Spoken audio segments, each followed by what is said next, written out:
Imagine, un avion de ligne à 35 000 pieds, paisible, voyage comme des milliers chaque jour, puis tout bascule. En un instant, l'altitude chute sans raison. Panique à bord, passagers secoués. C'était le 30 octobre 2025, un vol de la compagnie américaine JetBlue, un A320. L'appareil a soudain perdu de l'altitude sans commande. Heureusement, atterrissage d'urgence, des blessés, mais une catastrophe. Quand les enquêteurs ont analysé l'incident, le verdict est tombé.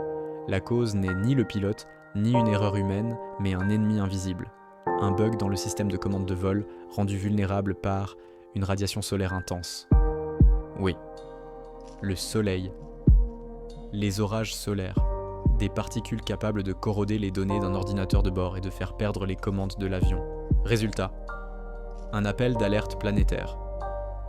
L'avionneur a ordonné le clouage immédiat de 6000 appareils A320 dans le monde entier, soit plus de la moitié de la flotte globale. Interdiction de vol jusqu'à installation d'une mise à jour logicielle, ou, dans certains cas, remplacement matériel. Le choc a retenti dans le ciel. Compagnie aérienne prise de court, vols annulés, dizaines de milliers de passagers bloqués, vacances gâchées pour des milliers de familles, mais au cœur de la tempête, une vérité glaçante ressort. On a marché sur un fil invisible, celui de données informatiques. Un simple bit flip dans un ordinateur et le ciel peut basculer. Si t'es encore là à ce moment précis, pense à me laisser un petit cœur pour me le faire savoir. Let's go. Cette crise, c'est plus qu'un bug, c'est un signal d'alarme.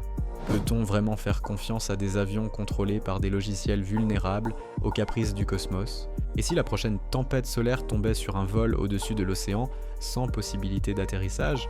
Ce jeudi 28 novembre 2025, l'aviation mondiale vit l'une de ses plus grosses alertes. Demain, chaque bonne volée sera surveillée. Chaque vol sera potentiellement un pari. Le ciel ne pardonne pas.